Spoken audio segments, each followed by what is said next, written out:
changes that will take place in local government if the Conservatives form the next government, not because I'm complacent or arrogant, but I think it's quite reasonable to explore what this would mean. And I'd like to do so by drawing on some of the findings in NLGN's recent publication, Control Alt Shift. I like this very much, and I'm pleased that Control Shift, our document, has provided stimulus for debate around the issue of localism. The Green Paper should be a consultation process, and I think by producing this, you've helped in this consultation process.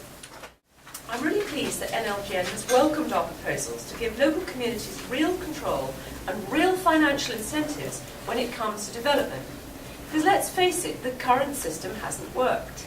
Centrally imposed targets, administered at an unelected regional level, have given the worst of all worlds. No accountability, public alienation from the planning system, special strategies stalled by legal challenges, and ultimately the lowest level of house building since the Second World War. The fact is that if we're going to get the level of new housing that our country really needs, then we need to be honest enough to say that the current system has failed. Our alternative will make communities participants in the planning system, rather than just at the mercy of it. Local planning authorities will have to work with communities to develop plans for meeting housing need.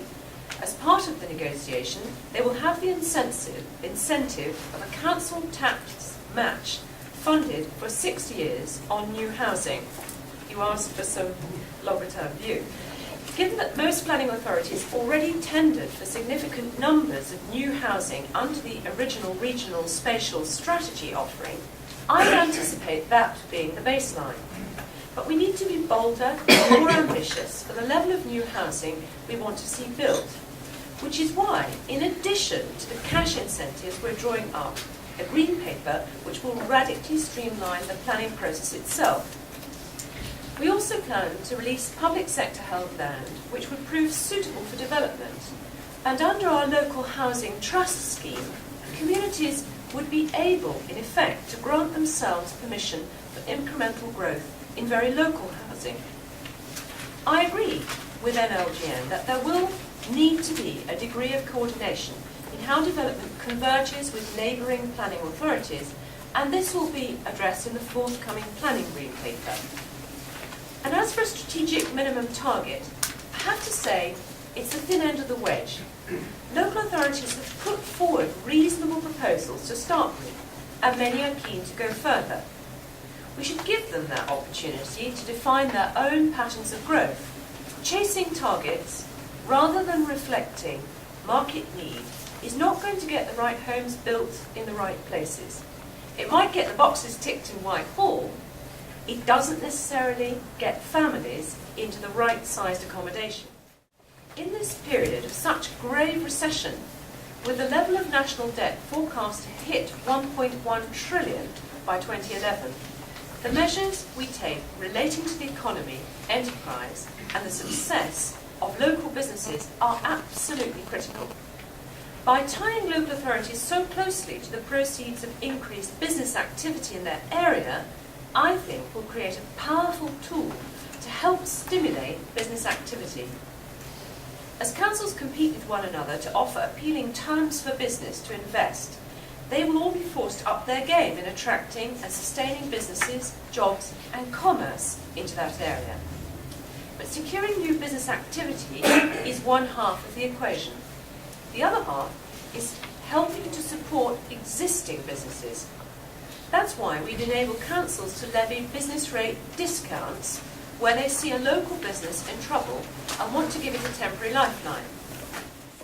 Now, I know opinions about RDAs are mixed, varying from region to region, but I'm quite clear in my own mind that the current configuration is unsustainable. The lack of accountability is one problem. The mission creep, which has taken their focus off economic development, is another. And in a recession as bad as this, saddling development agencies with a whole myriad of additional responsibilities, like planning and housing, can't be an effective use of their resources. So we take away all functions not directly related to business growth and refocus them So all their time and money is spent getting us out of recession. To overcome the accountability problem, they would have lines of accountability to the local authorities they serve. Regional development agencies will therefore evolve into local enterprise partnerships, leaner, more focused, and adding real value to their community clients. There will also be an opportunity for them to break out of the regional straitjacket and instead operate on the basis of where the shared strategic interest between commissioning local authorities exists. The NLGN pamphlet terms it as a sub-regional natural economic area that seems to me a good way of configuring the remit of new enterprise partnerships. I think people are coming to the end of their tether with direct and indirect tax-raising measures.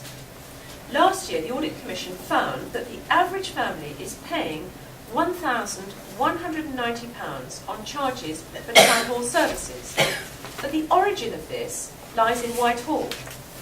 PPG 13 explicitly directs councils to increase parking charges as a means of deterring people from driving.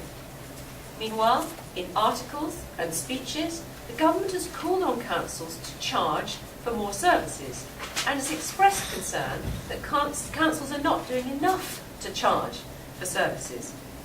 But as households tighten their belts, the Whitehall ratchet of taxing and charging has to slacken. Councils shouldn't be coerced into putting up costs all the time simply to make ends meet. We need to look at more imaginatively and genuinely localist ways they can derive income. Now, as I've said earlier, revenue from new housing or new business is a powerful tool, but we also suggest giving them the power to raise local bonds, which can be used to finance infrastructure or regeneration investment. If communities and councils can look at all the streams of funding being spent in their area, they can identify where there is duplication, where there could be greater coordination, and where the resources could be effectively deployed in another way. It would be remiss of me not to acknowledge the potential contained in the pilots under Total Place, which has delivered some of that capability in those pilots, but we need to be bolder and move faster with it. By lifting the lid on all the departmental spending, I know we can get better outcomes in the way taxpayers' money is spent.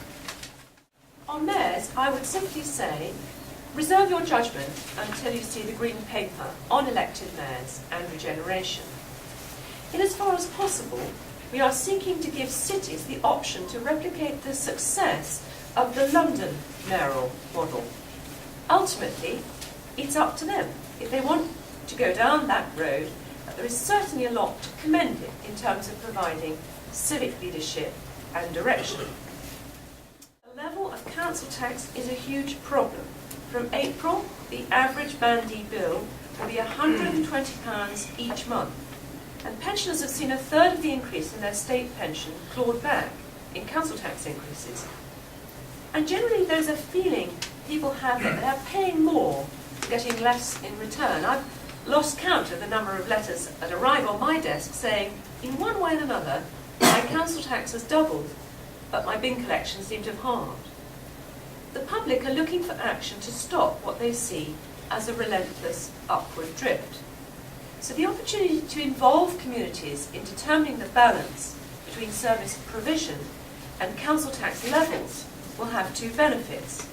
It will restore a sense of control and accountability over the process. But just as importantly, it will face people up to what the council tax actually pays for. And all of us, I think, in the local government community have got a responsibility to communicate that better to council taxpayers. By bringing them into the process and explaining that council tax pays for far more than bin collections and street lighting, then you start to dismantle the cynicism about council tax.